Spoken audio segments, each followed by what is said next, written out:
Look at us, Lori. Great minds. All right, here we go. This is week 16. From autumn wins to winter COVID wins is the theme this week. And it might be the theme the rest of the year. The way things are going, 200 players are on the COVID list as of week 15. It's 10% of the league. And they put off 2 games, but I'm not sure the NFL is happy with what happened there because they didn't get many players back in that delay.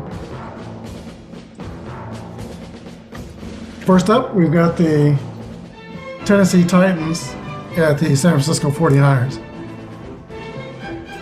I really like. Yeah, that's right.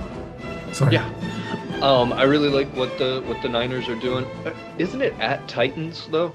I think this game's in Tennessee. Yeah, I knew I had that backwards. Okay, that was it. I think what the Niners do with the way they run the ball and the way they play defense should travel well. I think the Titans are in a bad way right now. Against good competition, they can still beat up on the bad teams. I think we've really gotten a look at what Tannehill can do without major weapons on his side. That being said,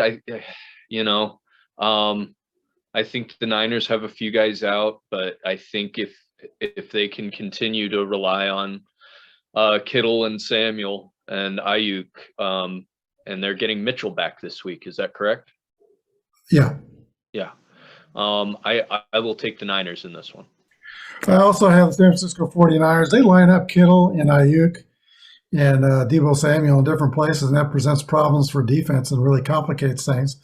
Now, Tennessee's rush defense might keep them in this game. In fact, I think they probably will. They only allowed 8 yards to Jacksonville last week on 8 rushes. But I think San Francisco has too much, and they will win this game. Next game is the COVID-ravaged Cleveland Browns at the little broken pinky toe Aaron Rodgers. He's just trying to get out of practice, don't you? This is an Allen Iverson situation right here. So I will definitely take the completely unaffected by his toe Aaron Rodgers over whatever I'm getting at the quarterback position from Cleveland. It's really too bad. Cleveland really looks like they have a great roster, but they just don't have enough of the main guys out there. And Green Bay looks to be possibly the class of the NFL. They're a very good and well put together team. I don't think Cleveland has much of a chance here. Green Bay is playing for a number 1 seed in the NFC, and their closest competition are all warm weather teams. So that's not going to be a happy situation for those guys like the Rams or 49ers or Cardinals if they don't fall apart, but I think they're falling apart. None of those teams are going to want to go to the frozen tundra at the end. No.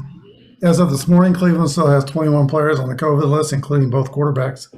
So I don't think they really have anything. They got one of their offensive linemen back, and that's helpful, but they don't have enough to beat Aaron Rodgers. And that running game for the Packers, those 2 guys are good. Between Jones and is it A.J. Dillon? They're very good. It's a solid team. Next game is the Indianapolis Colts at the Arizona Cardinals. The Cardinals really look like they're imploding, and I do not know what the answer is for them. The Colts have a very fast defense, a very well-coached defense. I think they can give Kyler Murray and company a lot of trouble. I think that James Conner looked a lot better early in the season than he does right now. They're kind of having a little bit of trouble there. And with Hopkins out another week, I'll take the Colts behind Jonathan Taylor to really take it to the Cards. Yeah, I think Hopkins is out for the rest of the regular season. Yeah. Indianapolis has an elite, probably the best running game in the NFL, and suddenly the Cardinals are real leaky against the rush. Plus, Kyler Murray is in quite a slump, and it's been that way for a couple of games. I think that continues. I got Indianapolis also. Next game is the Detroit Lions, the suddenly mighty Lions, against the Atlanta Falcons. This is a tough game to pick, really. It is. The Lions may play their way out of the top 5 draft picks if they keep this up. And I just don't know what I'm gonna get from the Falcons. They're such a hard team to predict. And I really think that the Lions will roll in this game. I really feel like the Falcons are they've kind of quit just a little bit on this season. They're not blocking for Matt Ryan. Matt Ryan has no time, and he doesn't have a ton of weapons out there. And Detroit plays hard and they play well. It's the first time I've ever picked them this season, so they'll probably lose in spectacular fashion. Okay, well, I differ with you on this pick. I'm picking Atlanta. I think their defense will be up to the task. Atlanta is still, they're 6-8. They still have something to play for. And I think that will make the difference in this game. Although Detroit tends to show up every week, I think there's only been 1 or 2 games that they've not been competitive in. They're coming off a season high, beating the Arizona Cardinals. I think there'll be a letdown this weekend. I think Atlanta will win this game.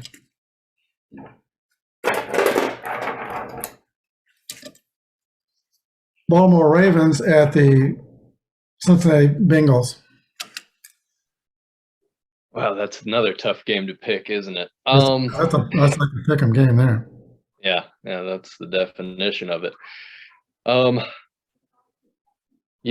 like that Huntley that is playing for Lamar. He looks great. He's going to make a lot of teams think about him with a kind of quarterback weak draft class. They may try to acquire him and see what he can give them as a stopgap option, or if he plays his way into a starting role, so be it. I'm really not sure I can pick the Ravens at Cincinnati with how banged up they are. Their secondary is decimated. Yeah, secondary. I think that I'll have to take the Bengals in this one and cross my fingers.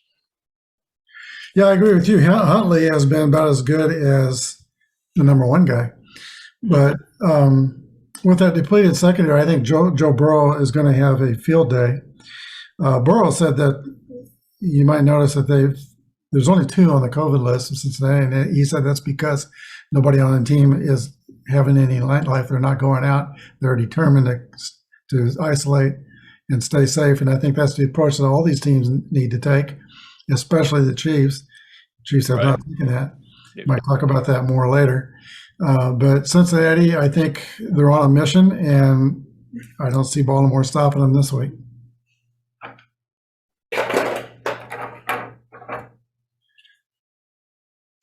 Vikings will host my new helmet. I made a more updated Rams helmet.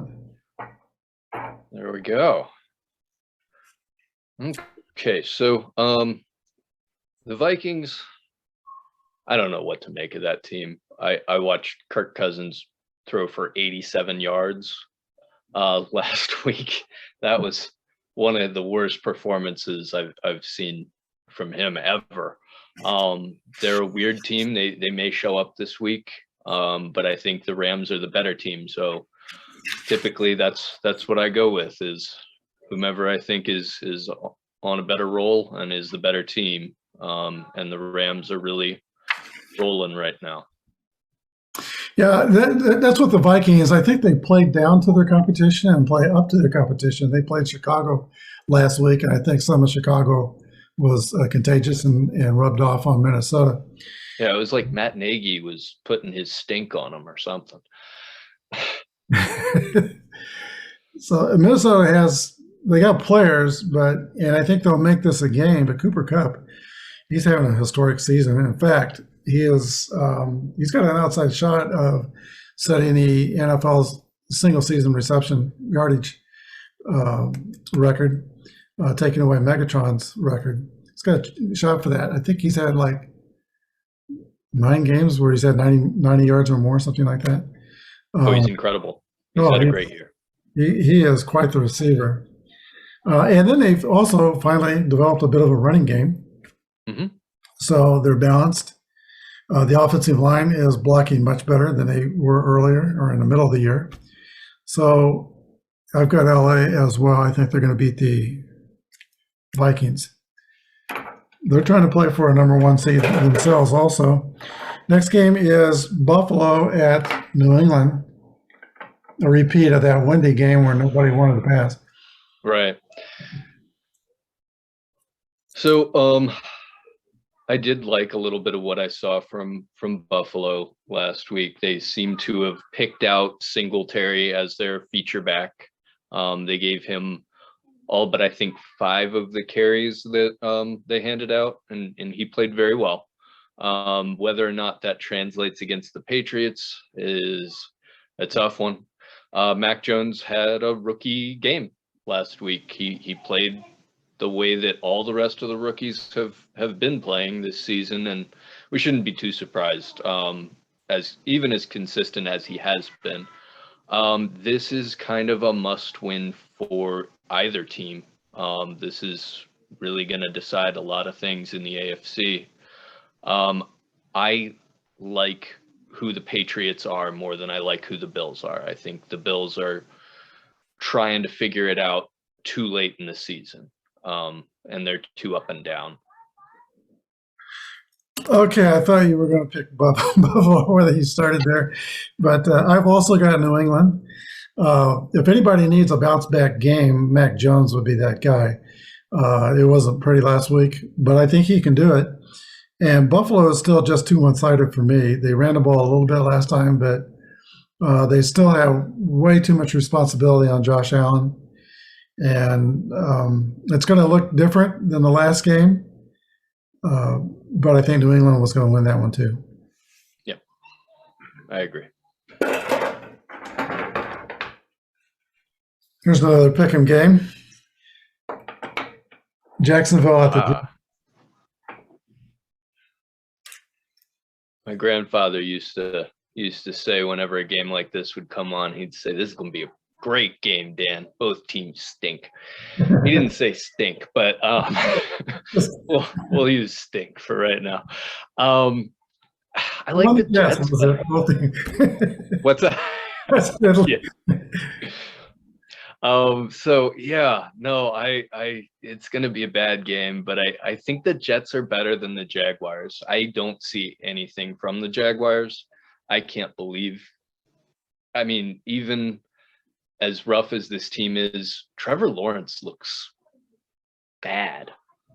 I mean, I know it's his first season and maybe he figures it out for the next one, but I never expected to see him, even on a terrible team, play the way that he's playing. So I'll take the Jets. Okay, I'm down with the Jacksonville Jaguars. I think that since they fired Urban Meyer, I think they have every excuse to get better. Urban Meyer was not on top of the situation. I mean, they were asking him about players in press conferences. He couldn't remember their names. I mean, he was just out of touch with his team. Yeah. Plus, he was not leading his team. I think 3 weeks ago, he benched his best player, Derek Robinson, and there was just no explanation for that. Right. Now, Robinson didn't have a good game last week, but that was against Tennessee's rush defense.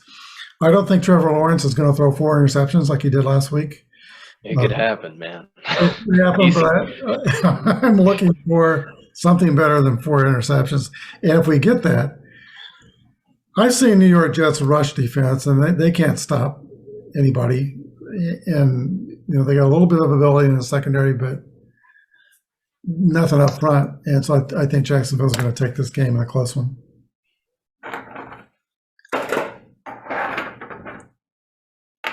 Giants at Eagles. Well, this is one of those games where in the past, I always get these wrong because the worst NFC East team always has like a great 3 the year for no reason. that's explicable. But the Giants are really bad. They're throwing out Mike Glennon, and it's not working. And the Eagles look good. I like Eagles. They're a team that they looked great in that game they played this week. I was so impressed with the passing. That defense flies around. Fletcher Cox might be like 57 years old, but he still looks awesome in the middle of the line there. I like the Eagles in this one by a good margin. I agree. I think Philadelphia will beat New York. I don't know if it's going to be Glennon or Jake Fromm next week. It doesn't matter. But on the quarterback side for the Philadelphia team, that situation's gotten better since they got Minshew. Minshew played well, and now he's kind of like pushing Jalen Hurts to play his best. And Hurts has stepped it up. And plus, we were calling in the middle of the season for the Eagles to run the ball, and now they're running the ball quite well. And they're quite the balanced team. I think Philadelphia wins easily. I agree.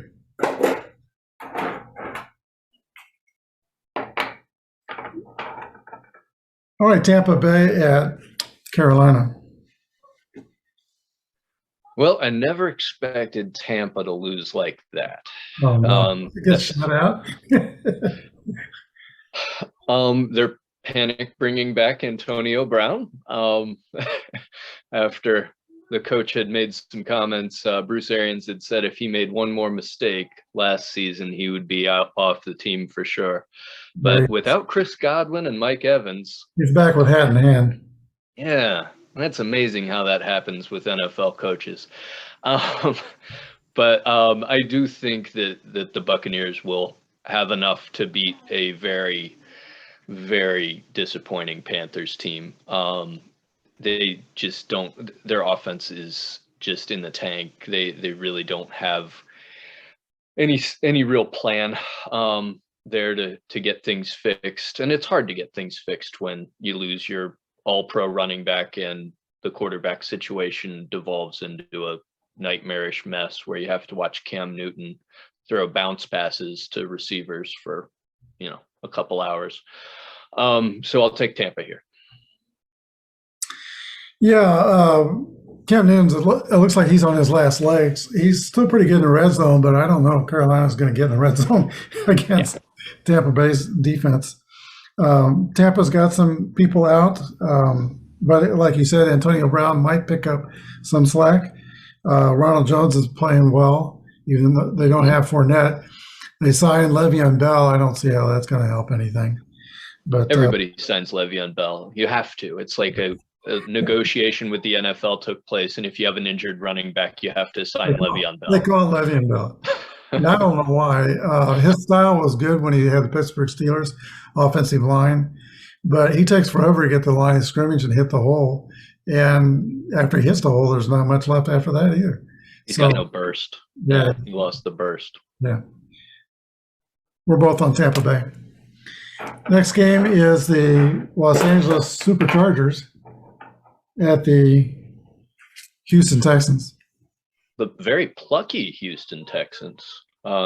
They've been – Mills has looked good a couple times this year. Yeah, surprisingly. It is. And I think that they might have a couple more things than I gave them credit for earlier in the year when I wrote them off as, maybe a 2-win team or a 1-win team, but they're still not as good as the Chargers. I think that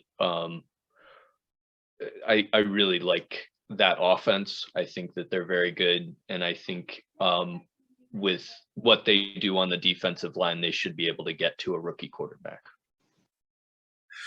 Yeah, Davis Mills I always thought he was one of the worst quarterbacks, but now he's kind of showed me wrong.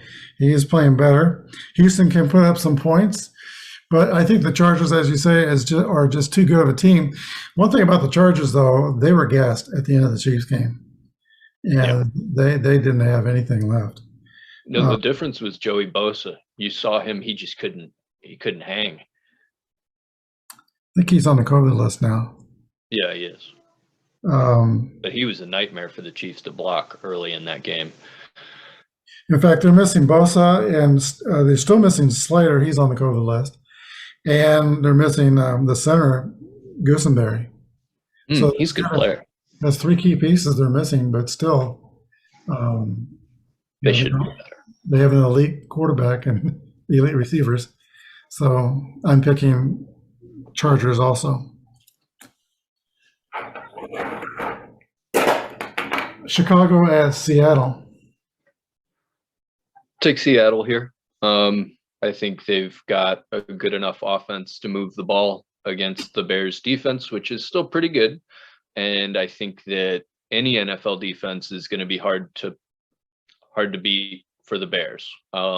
They're not using Fields in a way that makes any sense. They're not getting him on rollouts as much as they should. They're not doing enough play action, in my opinion. The running backs situation is, I think Montgomery's getting healthier, but he's been kind of a shell of himself from the week he got injured. And Russell Wilson seems to have a healthy hand again, so I will take Seattle here. Also, did you see how many drops the Bears receivers have this year? It's out of control. I thought the Chiefs were bad, but the Bears have a lot of drops. Yeah, that's something that should be fixable. A good team should fix it. Chicago is, I think, the most, they have, for the level of talent they have, the most underachieving team in the league.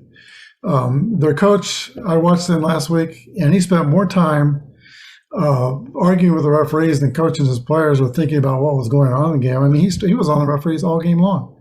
Yep. He wasn't coaching. And then the players are undisciplined. They finally put Grandpa Peters on the bench, and they started a rookie there, and that guy was out there more interested in starting fights than doing his job. It was just unbelievable. That team has so much speed and so much potential, but they are not being coached. And I cannot believe that Nagy's still there. I just don't understand it. Normally, with that talent, I would pick them, but I can't. I'm picking Seattle. Well, who knows what's going to happen here? Pittsburgh Steelers and the Kansas City Chiefs. Well, the Chiefs are going to be pretty undermanned. But they are at home.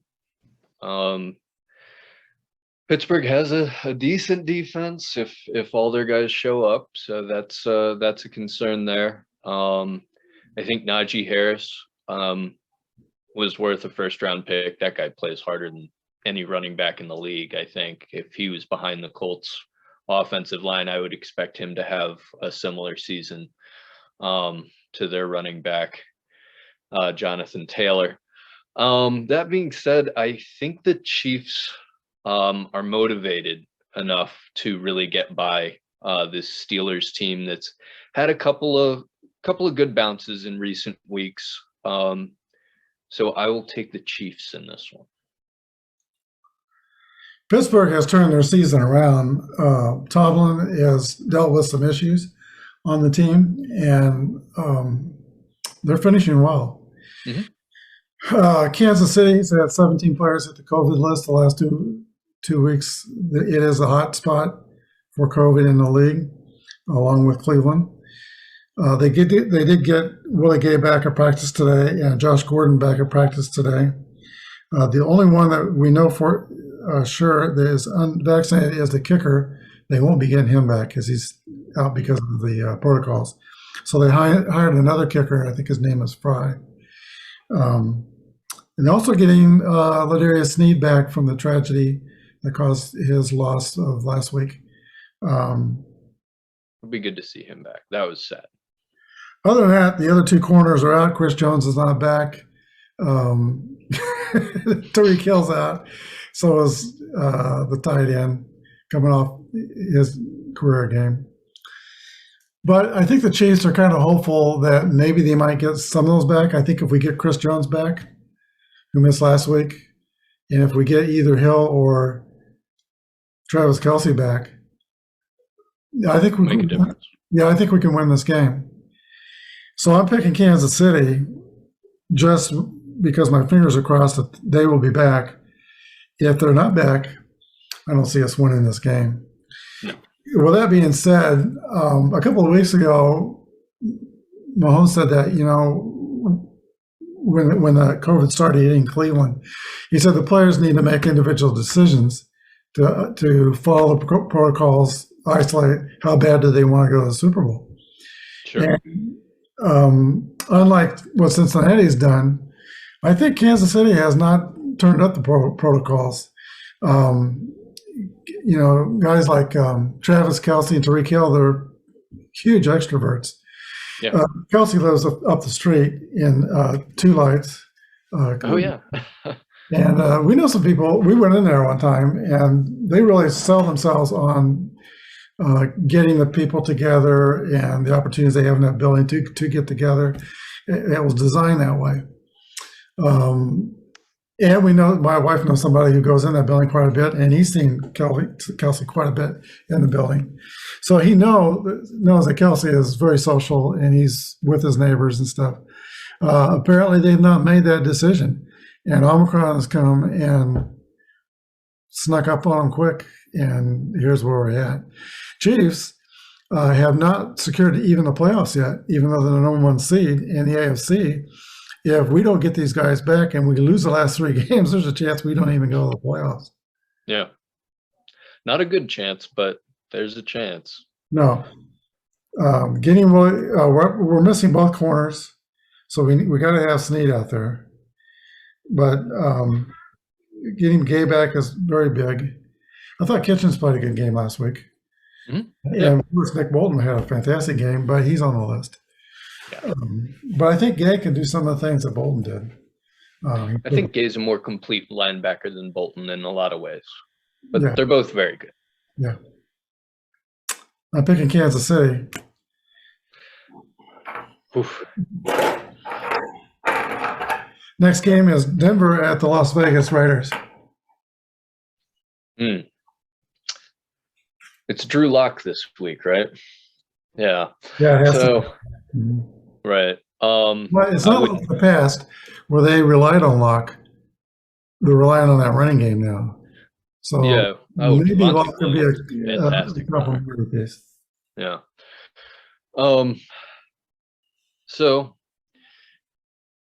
this is a tough one. I want to take Denver because I like their running game better.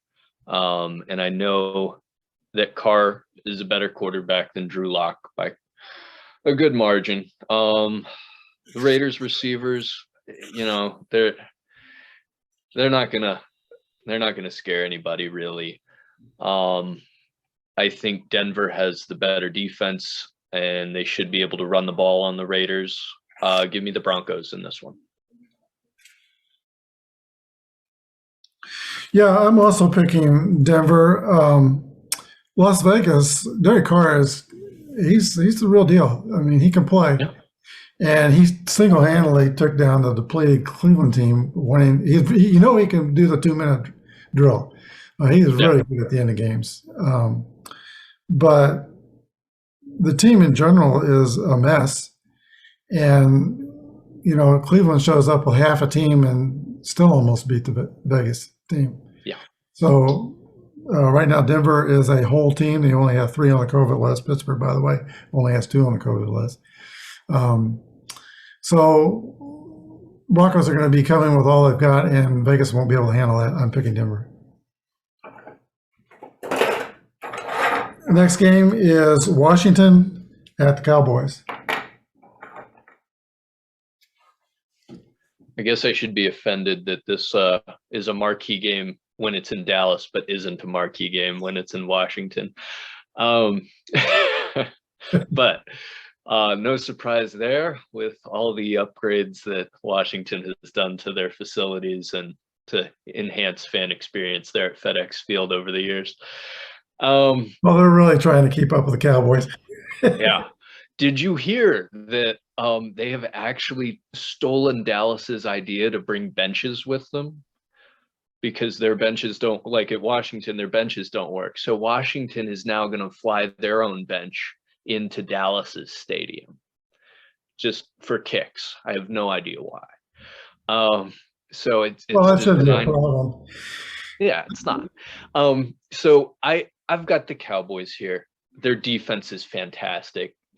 They've got those defensive ends that they're going to be able to throw at Washington and whatever quarterback they dig off the scrap heap. I don't think it's going to be Heineke this week, from what I could tell earlier on.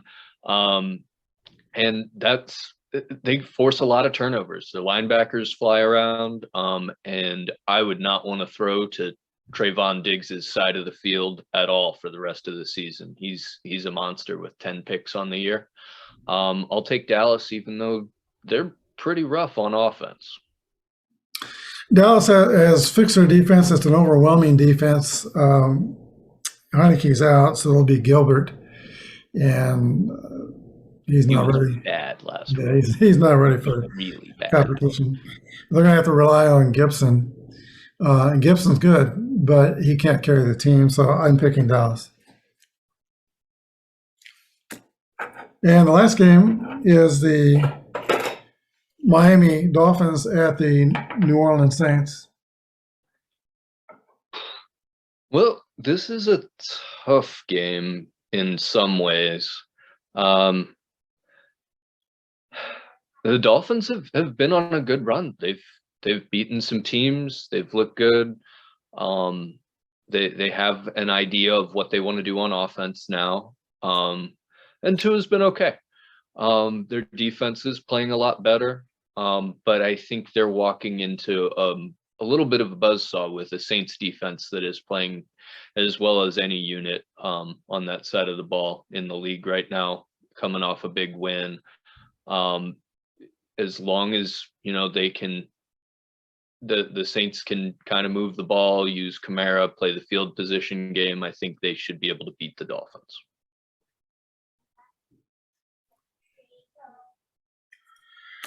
Yeah, I saw last week's game, and they've got a great defense, but Miami's on a long win streak, and they have kind of put it together.